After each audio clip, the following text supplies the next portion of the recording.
क्योंकि जमात के शफीकुर रहमान की नजर इस वक्त ढाका के प्रधानमंत्री की कुर्सी पर है। वो नहीं चाहता कि चुनाव हो, क्योंकि उसे चुनाव में हार का डर सता रहा है। मोहम्मद यूनुस की नजर इस वक्त ढाका की कुर्सी पर है। वो भी नहीं चाहता कि फरवरी में चुनाव हो, क्योंकि चुनाव होते ही उसे ढाका से फ्लाइट पकड़नी होगी। नाहिद इस्लाम की पार्टी एनसीपी को नवंबर में ही मान्यता मिली है। चुनाव की तैयारी पूरी नहीं है, न ही पार्टी के पास पूरे बांग्लादेश में कैडर है।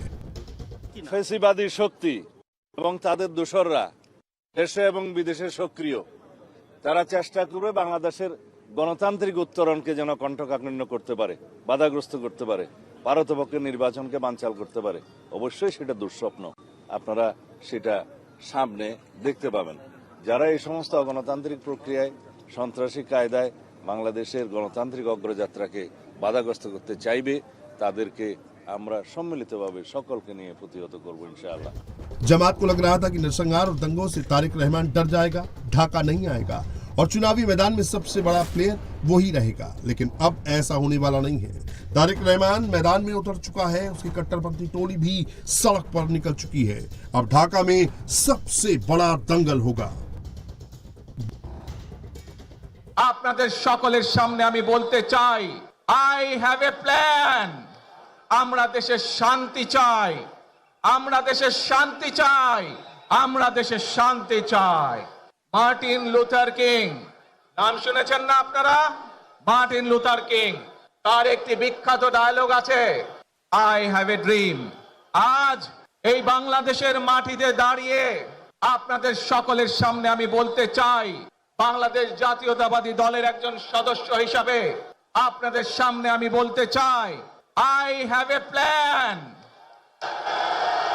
for the people of my country, for my country. Bangladesh इस वक्त बारूद के ढेर पर बैठा है। एक और जिहादी जमात है तो दूसरी ओर कट्टरपंथी बीएनपी। टेंशन बहुत ज्यादा बढ़ चुकी है। लोगों को अभी भी लग रहा है कि बांग्लादेश का यह चुनाव इतिहास का सबसे खूनी चुनाव हो सकता है। जमात को पता है तारिक रहमान जब तक मैदान में है, प्रधानमंत्री की कुर्सी तक पहुंचना उसके लिए मुश्किल है। नाहिद इस्लाम को भी पता है कि बीएनपी की दमदार मौजूदगी उसे सत्ता से दूर कर देगी, लेकिन दोनों इतनी आसानी से तारिक रहमान के लिए मैदान खाली कर देंगे, ये भी संभव नहीं है। जिहादी जमात बीएनपी को रोकने के लिए पूरी ताकत लगा देगी। আশাকে নিয়ে যে আকাঙ্ক্ষা প্রতিষ্ঠিত হয়েছে, আমরা মনে করি জনগণের সেই আকাঙ্ক্ষা শতভাগ প্রতিষ্ঠিত হবে তার নেতৃত্বে। গণতন্ত্র ফিরবে,